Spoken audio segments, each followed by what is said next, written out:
This news update is brought to you by Grab somebody and tell them hello. Pure happiness will be connect to flow. Smile and cheer because that is we flow. Grab somebody and tell them hello. With your hands in the air, hands in the air, hands in the air, hands in the air. This is how we flow, yeah. Grab somebody and tell them this is how we flow. Pure happiness will be connect to This is the Barbados Today Evening News Update for Thursday, November 26. Thank you for joining us. I am Mary-Claire Williams. There is a warning this evening from the medical fraternity that the provision of patient care could be in jeopardy. The Barbados Association of Medical Practitioners says it is concerned that government's proposed legislation for the use of a tax clearance certificate as a requirement for registration has implications for the continuing care of patients, and they are scheduled to meet in an emergency session next Tuesday to discuss the matter. The BAMP says it has received official correspondence from the Barbados Revenue Authority with regards to the tax clearance certificate that is required for registration of professionals in 2016.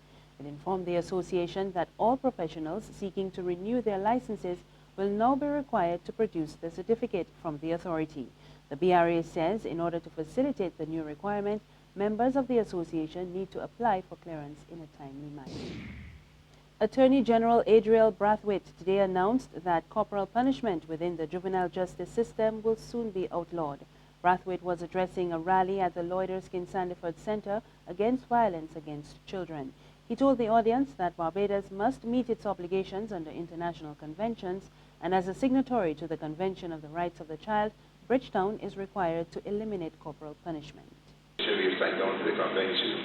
It requires us to eliminate corporal punishment. Certainly, as Attorney General, I can tell you that in our new juvenile justice bill, that corporal punishment will be removed from any juveniles, and juveniles there means any person under 18 years of age who comes into contact with the criminal justice system. Brathwaite's declaration was welcomed by UNICEF'S children's champion and former juvenile court magistrate Faith Marshall Harris. She told the rally she's pleased that she's no longer a voice in the wilderness. The argument is that in order to control children by banking requires that the parent is always there with the children. Their physical presence is needed. We need to discipline children by way of instilling in them such values that they will behave properly even out of the sight of parents, and that they're not simply doing what they should do because of fear or violence. That, to me, is entirely the wrong message. Prime Minister Freundel Stuart has told the Commonwealth Business Forum in Malta that the Caribbean is open for business. Stuart told the audience that CARICOM states offer numerous investment opportunities in the areas of construction, manufacturing, and oil and gas. He also pointed to traditional sectors, including tourism, agriculture, fisheries, and marine products, as well as the services industry. According to Stuart, the growth potential of these sectors can be resuscitated through innovation and product diversification. The Prime Minister was joined at the forum by his counterparts from St. Kitts and Nevis and Trinidad and Tobago. In sports, Shaquem Chubby Nurse of Wesley Hall Juniors now sits on the throne as the new king of the 2015 Berger Royal Cape Shepherd National Primary Schools Road Tennis Championship. And in team competition, St. Cyprian's boys are the best in the country. When the curtains came down at the finals today at Blackman and Collop, it was Nurse with his flamboyant underarm shorts that slammed Javonte Brown of Luther Thorne Memorial in straight sets, 21-13, 21-14, to take the best of 3 sets showdown comfortably. Nurse told Barbados Today he watched Brown closely during the preliminaries right through to the finals, and he knew exactly what he had to do to throw him off his game. There's regional and international news after this short break. secure your future, be financially strong. Since 1983, we have been there for you. A smart range of products, great tax benefits. We're the solution to your hopes and your dreams. The Barbados Workers Union Cooperative Credit Union. The Barbados Workers Union Cooperative Credit Union. Humble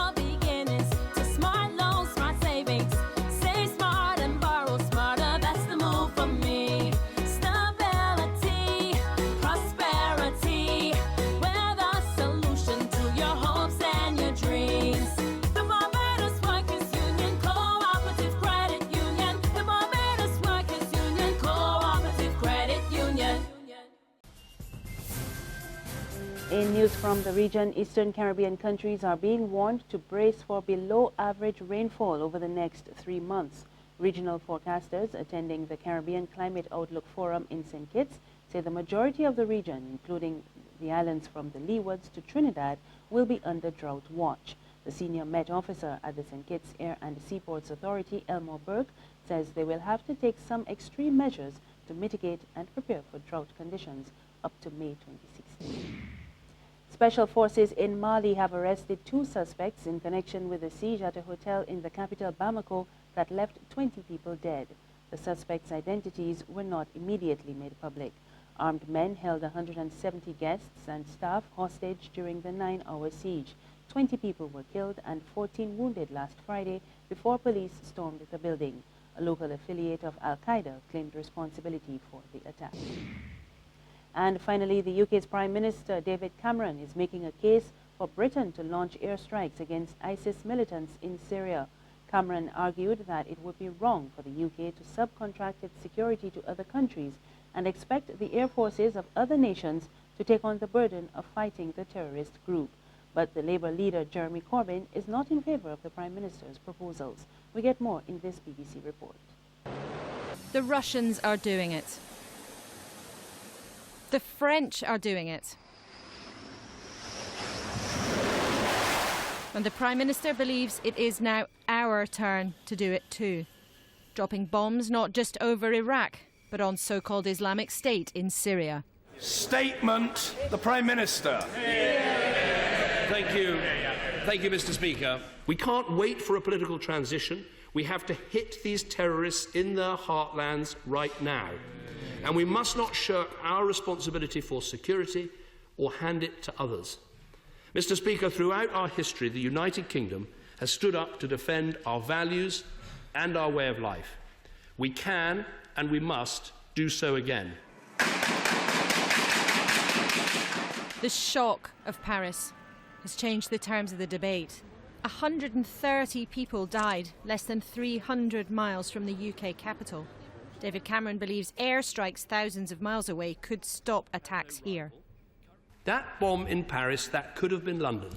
If they had their way, it would be London. I can't stand here and say we're safe from all these threats. We're not. I can't stand here either and say that we will remove the threat through the action that we take. But do I stand here with advice behind me that taking action will degrade and reduce that threat over time? Absolutely. And I've examined my conscience, and that's what it's telling me. But memories of military intervention, what went wrong in Iraq, hang heavy here. And that's the news and sports this evening. There's more on our website, www.barbadostoday.bb. You can also subscribe to our e-paper, email updates, and like us on Facebook. We're on Izumi Media in bus terminals and Screenplay at supermarkets and gas stations near you. Also tune into channel 101 on Flow TV or Mix 96.9 FM for more news and sports.